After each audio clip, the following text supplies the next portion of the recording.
cepat tanggap kalau ada musibah-musibah. Tetapi jarang orang itu cepat tanggap kalau yang menimpa saudaranya itu musibah.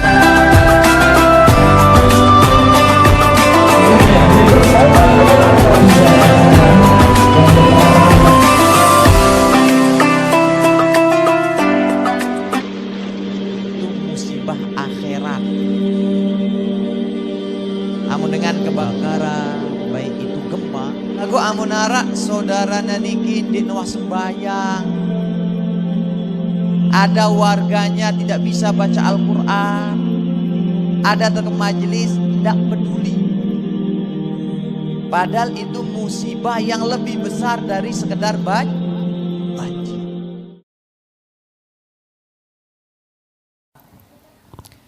Beberapa hari kemarin ini sempat terjadi hujan lebat dan agak panjang, sehingga di beberapa tempat mengalami kebanjiran. Kira-kira yang tempatnya kebanjiran ada hadir malam niki? Udah ada, berarti ini orang kota semua niki nggih. Nah, jadi ada beberapa tempat niki kebanjiran. Ketika kita melihat saudara-saudara kita mengalami musibah, itu kebanjiran, baik itu kebakaran, baik itu gempa, maka ada naluri kemanusiaan kita untuk kita pingin membantu. Dan banyak orang nganjurkan, ayo kita bantu. Maka ada gerakan-gerakan peduli musibah nikilah. Sampai-sampai tiang ngusul di Ikadapa, di Ikatan Alumni Darul Falah, coba bikin juga grup-grup peduli bencana. Misal namanya tiang bilang ATC.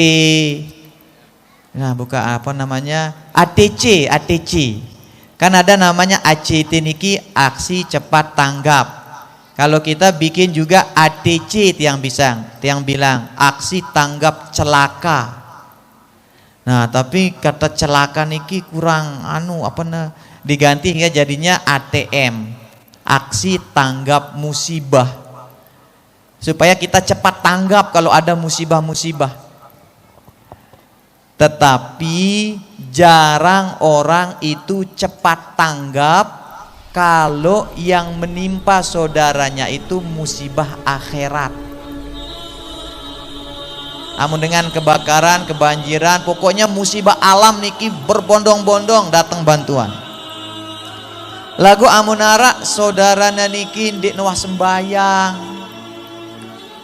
Ada warganya tidak bisa baca Al-Quran, ada tetangganya tidak pernah datang ke majelis, tidak peduli. Padahal itu musibah yang lebih besar dari sekedar banjir.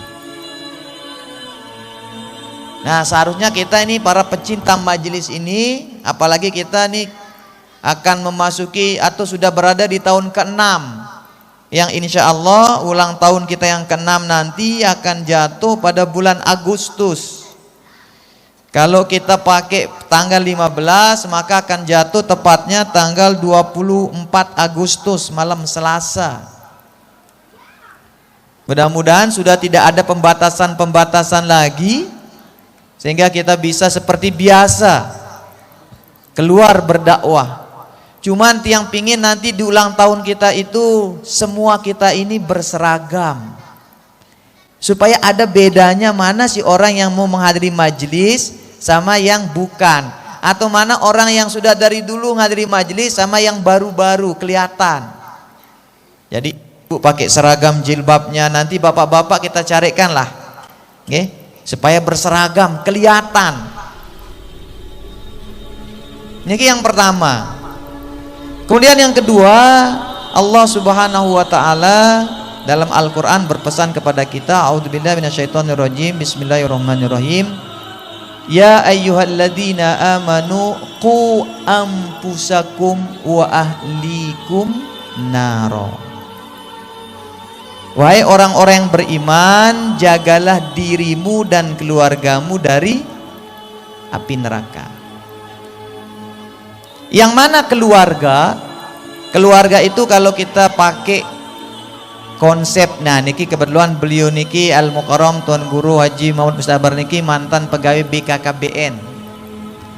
Yang mana namanya keluarga? Keluarga itu terdiri dari bapak, ibu, dan anak.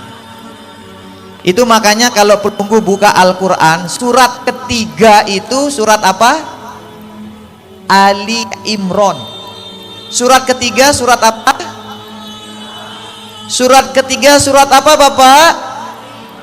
Ali Imran, artinya keluarga Imran.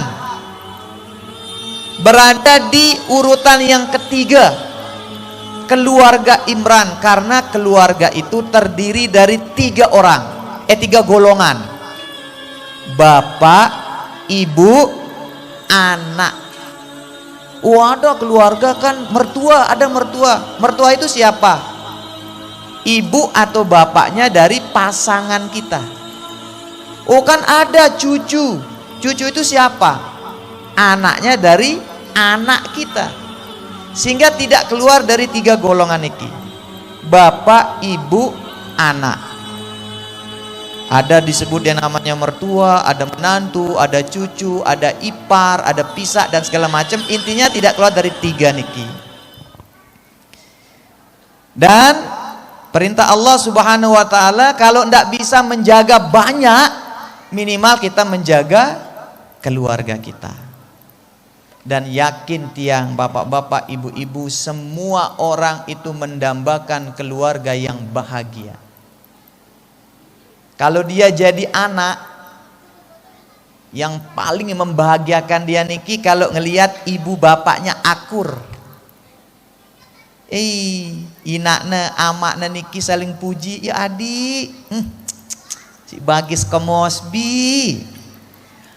Anak itu walaupun dia ndak nyebut-nyebut dia ngamati niki, tapi akan membentuk psikologinya. Makanya anak, kalau orang tuanya sering bertengkar itu, jangan mimpi anak kita jadi hebat. Mbimbi atau tenemang sekolah lagu itu begejo doang, inak barang aman begejo doang. Terganggu psikologi anak.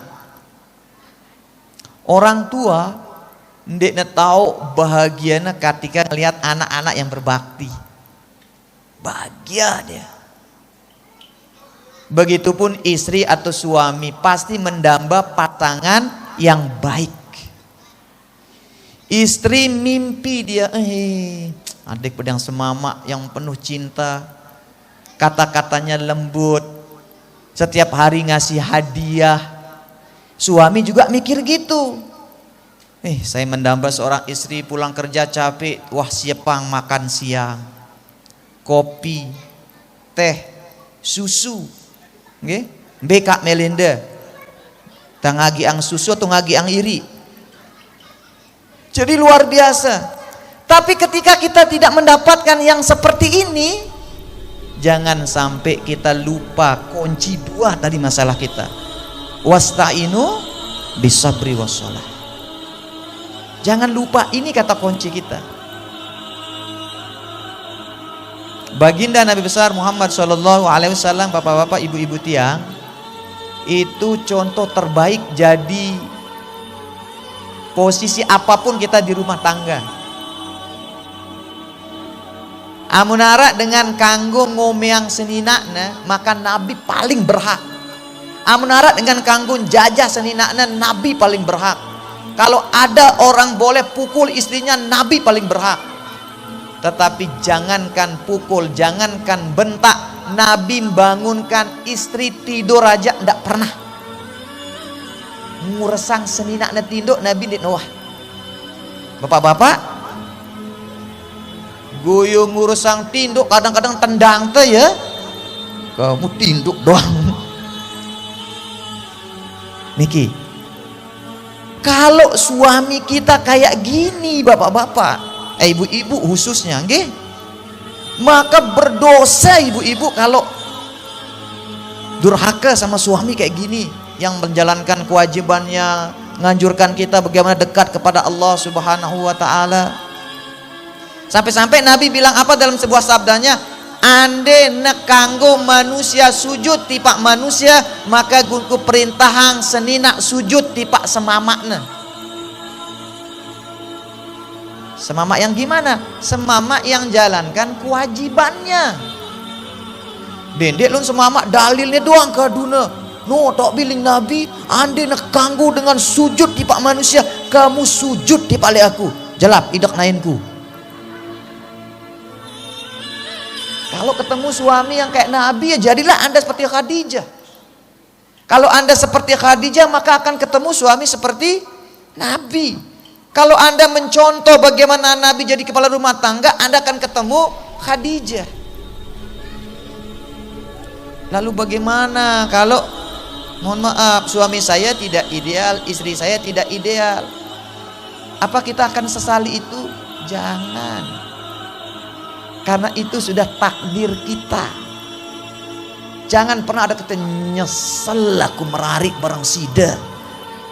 Aku doang nyesel masih lakbi. Jangan juru kalau kita bilang nyesel-nyesel ikin ini akur. Maka kalau ada masalah seperti niki, bapak-bapak, ibu-ibu tiang, introspeksi diri kita masing-masing. Tidak baik suami saya, coba ingat. Jangan-jangan saya yang tidak baik jadi istri. Tidak baik istri saya, introspeksi. Jangan-jangan saya yang tidak baik jadi suami. Walaupun ada orang-orang yang mohon maaf, suaminya tidak baik tapi istrinya luar biasa baiknya. Ada orang istrinya tidak baik tapi suaminya luar biasa baiknya. Ada juga yang suaminya baik, istrinya baik, anak-anaknya baik. Contohnya Nabi Ibrahim. Dia baik, istrinya baik, anak-anaknya baik, dua malik seninakna. Okay? Jadi ketika kita menemukan kehidupan rumah tangga yang tidak ideal, bukan penyesalan, tetapi introspeksi diri kita masing-masing. Bil khusus kita sebagai istri. Ada yang nanya sama tiang, bagaimana ini saya cara menghadapi suami saya, dia tidak bertanggung jawab, dia tidak sayang sama saya, dia tidak pernah kasih nafkah batin, tidak pernah kasih nafkah zohir sama saya. Satu kuncinya tiang bilang, jadi istri soleha. Yuk bagaimana dengan dia? Dia tidak jadi suami yang soleh, tidak usah urus orang, urus diri anda.